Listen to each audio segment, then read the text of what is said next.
தமிழகத்தின் பல்வேறு இடங்களில் நேற்று நடந்த வாக்குப்பதிவு போது சிறு சிறு மோதல்கள் ஏற்பட்டன. இருப்பினும் போலீசார் மற்றும் துணை ராணுவத்தினரின் உரிய நடவடிக்கையால் பெரிய அசம்பாவித சம்பவங்கள் தவிர்க்கப்பட்டன. ராமநாதபுரம் மாவட்டம் கமுதி அருகே உள்ள சீமானேந்தல் கிராமத்தில் அமைக்கப்பட்டிருந்த வாக்குச்சாவடி ஒன்றில் புகுந்த கோபால் என்பவர் தான் மறைத்து வைத்திருந்த அரிவாளால் வாக்கு எண்ணும் இயந்திரம் மற்றும் லேப்டாப்பை வெட்டினர். வாக்குச்சாவடி ஊழியர்கள் மற்றும் பொதுமக்கள் இணைந்து கோபாலை பிடித்து போலீசாரிடம் ஒப்படைத்தனர். கோபாலை போலீசார் கைது செய்து விசாரணைக்கு அழைத்து சென்றனர். பின்னர் வாக்குப்பதிவு இயந்திரத்தில் ஏற்பட்ட பழுது சரி செய்யப்பட்டு அரை மணி நேரம் தாமதமாக வாக்குப்பதிவு நடைபெற்றது. அதிமுகவுக்கு அதிக வாக்குகள் விழக்கூடிய வாய்ப்பு இருந்துச்சு, விழுந்துக்கு இருந்துச்சு. அதை தடுதல் பண்ணணுங்கிறதுக்காக சுமார் 4-4:30 மணிக்குள்ள வந்து வெட்டிட்டாரு. 1.5 மணி நேரம் காலதாமதமாயிட்டா அதிக ஓட்டுகள் வந்து நிறுத்தி வைக்கப்படுங்கிற காரணத்தில் திமுக காரங்க ஏவி விட்டு இப்படி பண்ணியிருக்காங்க.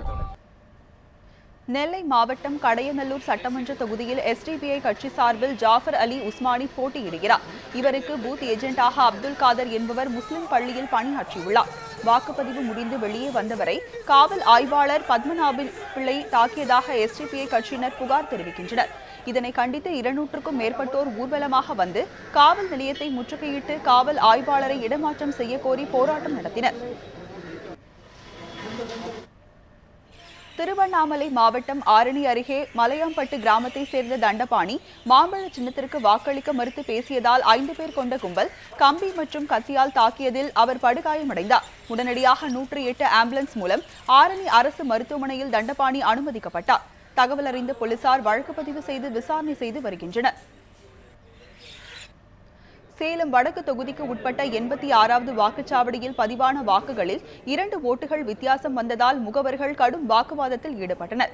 மணக்காடு மாநகராட்சி துவக்கப்பள்ளியில் அமைக்கப்பட்ட 86வது வாக்குச்சாவடியில் 570 வாக்காளர்கள் வருகை தந்து கையெழுத்திட்டனர். இந்நிலையில் கட்டுப்பாட்டு கருவியில் இறுதியாக 568 வாக்குகளை பதிவாகி இருந்தது.